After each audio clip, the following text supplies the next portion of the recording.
नमस्कार, मी अमोल बडे. आपण पाहतात दैनिक सूर्योदय डिजिटल मीडिया. आज आपण आहोत वारणी या ठिकाणी.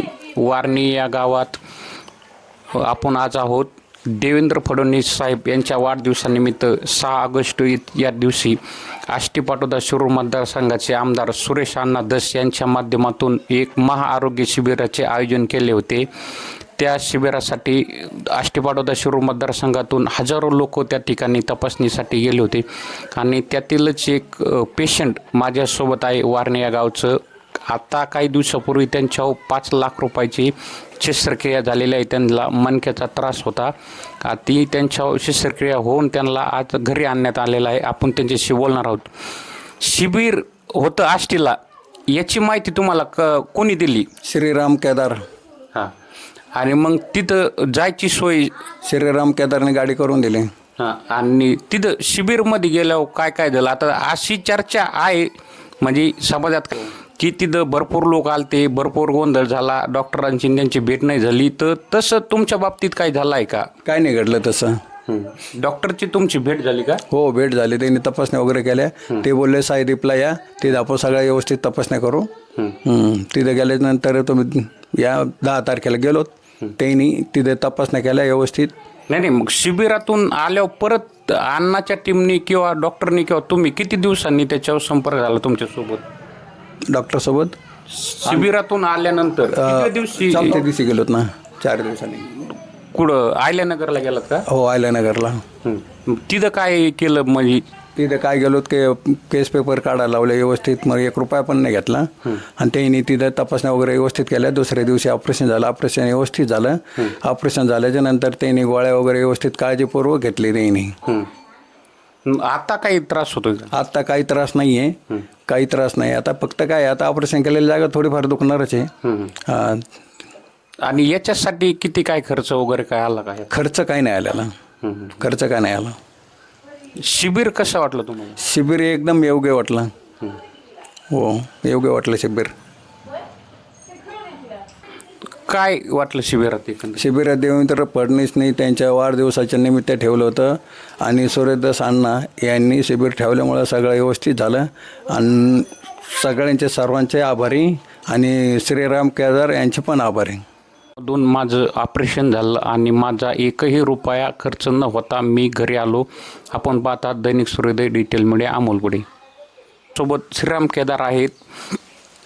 आणि जे शिबिर ठेवलं होतं त्यासाठी अण्णाची जी काही वैयक्तिक टीम असेल, कार्यकर्ते असतील, सरपंच असतील, ग्रामपंचायत सदस्य असतील, रोजगार सेवक असतील किंवा आशा वर्कर जी मेडिकल क्षेत्राशी जी हे सर्व लोकांनी ती मेहनत घेतलेली आहे आणि त्यावरच हे शिबिर एवढं मोठ्या प्रमाणात ते पार पडलेलं आहे.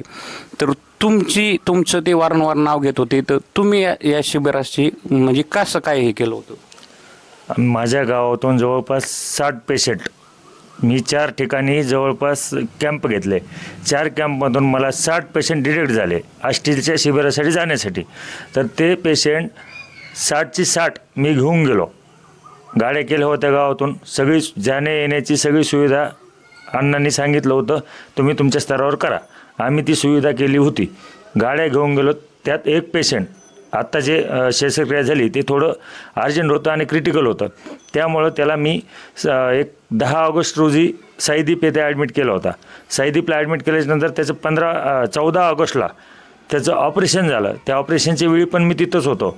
मी वेळोवेळी विचारायचो पेशंटला की बाबा तुला काही पैसे मागतायत का, काही खर्च येतो आहे का? तर 1ही रुपया खर्च नाही.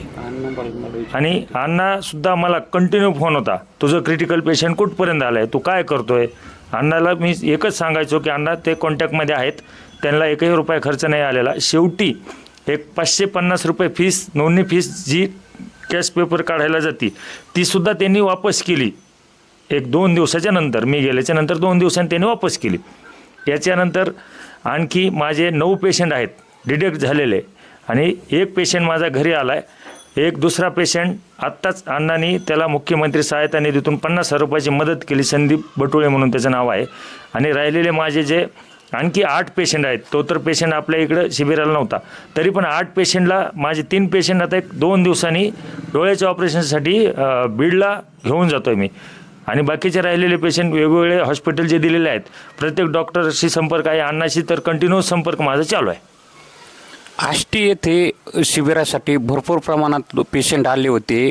काही लोकांच्या अशा तक्रारी येतात की आमची डॉक्टरची भेट झाली नाही किंवा सरकारी दवाखान्यातल्याच गोळ्या वाटल्या, तर याकडे कसं बघताय? त्याच्यामध्ये काय होतं, काही सर्दी खोकलेवाले पण होते, काही मजा घेणारे जे लोक होते त्यांना मजा घ्यायचं होता, काही असे लोक आले होते. पण माझ्या गावातला एकही 60पैकी एकही माणूस असं म्हणला नाही की माझी डॉक्टरची भेट झालेली आहे. प्रत्येक माणसाची भेट घालून देणं हे अण्णांनी सांगितलं होतं. आमचे दैवत अण्णांनी जे सांगितलं होतं की प्रत्येक माणसाची, तू 60 पेशंट आणले, 60 पेशंट शेवटचा पेशंट जाईपर्यंत माझी तिथं म्हणजे प्रत्येक पेशंटची शेवटपर्यंत तुम्हीच पाहायचं. कारण की एवढा मोठा मॉप होता, 2-2.5 लाख लोक जवळपास असतील, 1-1.5 लाखापर्यंत लोक असतील जवळपास. गर्दी झाली होती.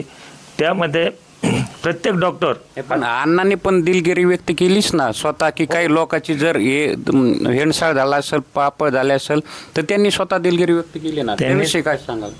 त्या विषयात एकच आहे, पहिलं 1 तास थोडं मॉप एकाएकी आल्यामुळं, लोक एकाएकी जमा झाल्यामुळं तिथं फक्त काय झालं, थोडं 1 तासभर एक डॉक्टरांची व्यवस्था, डॉक्टरचं येणं, त्या गर्दीमध्ये डॉक्टर गेटवर जे गुतले त्यांना आताच येतं आहे ना, मग पेशंटला डॉक्टर कसं पाहणार?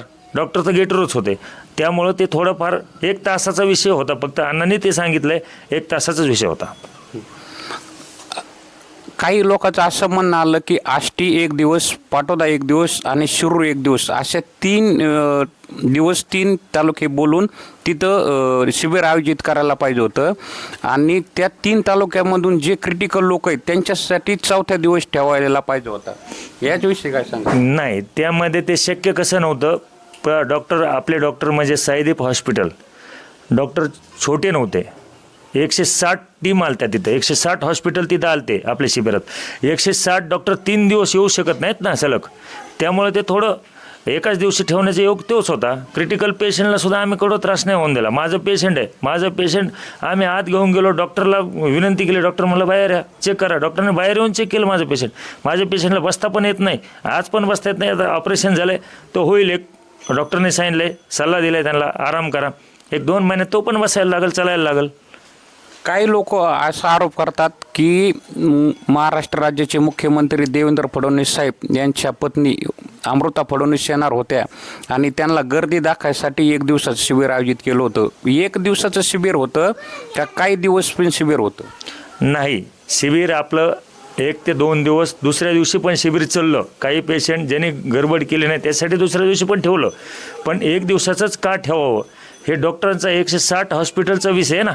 160 हॉस्पिटलला प्रत्येक क्रिटिकल डॉक्टर होते, त्यांना तिकडं हॉस्पिटल बी पाहावं लागत होतं. तिथं ऑपरेशन करणं आहे लोकांचं, काही इमर्जन्सी त्यांच्या हॉस्पिटलमध्ये पण असतंय. ICU प्रत्येक हॉस्पिटलला आहे ना. आणि त्यातील कसं असतंय, नावं ठेवणाऱ्याला कसे पण नावं ठेवणं, तेवढं त्यांचा धंदा आहे आणि तो धंदा त्यांनी करावा. आणि आम्ही जे केलेलं आहे, माझं एक शेवटचं पेशंट असेल आणि आज पण अण्णा समजा शिबिराला एखादा पेशंटला येणं नाही झालं, त्यालासुद्धा आम्ही मदत, मुख्यमंत्री सहायता निधी, आयुष्यमान भारत, कोणत्या पण योजनेत त्याला टाकून आम्ही त्याला मदत शेवटपर्यंत करणार आहोत. तुम्ही म्हणतात तिथं 1.5 लाख लोक आले होते, काही कार्यकर्ते असतील, काही लोक येतात असेल, पेशंट बऱ्यापैकी पाहण्यात आले तिथं.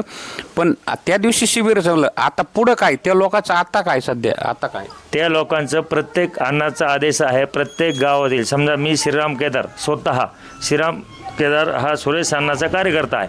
श्रीराम केदारने ठरवायचं वारणीचं काय करायचं, वारणी गावात त्याचे किती पेशंट डिटेक्ट झालेत, हे प्रत्येक कार्यकर्त्याला सूचना आलेल्या आहेत. आणि त्या सूचनेप्रमाणे फक्त अण्णाला एक फोन करायचा, माझं आज पेशंट अण्णा ह्या हॉस्पिटलला चाललंय, सकाळी फोन करायचा. त्याचे श्रीराम केदारचं आणि गावातल्या काही लोकांचं जमत नसेल आणि तो पेशंट असेल तर त्या लोकांची सोय होणार का, त्यांच्याकडे दुर्लक्ष होणार? नाही, तसं आम्हाला सांगितलेलं नाही. त्यांनी कोणाला मतदान केलेलं असेल, एक सर्वसामान्य जनतेचा हा कार्यक्रम आहे.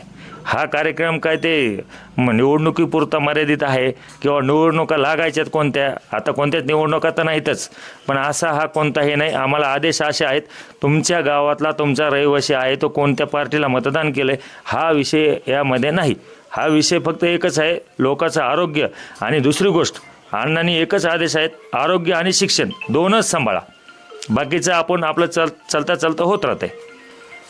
महाशिबिर झाल्यानंतर त्याच्याकडे कुठल्याही प्रकारचं दुर्लक्ष होणार नाही हे या ठिकाणी श्रीराम केदार यांनी सांगितलं आहे. आपण पाहतात दैनिक सूर्योदय डिजिटल मीडिया, अमोल बडी.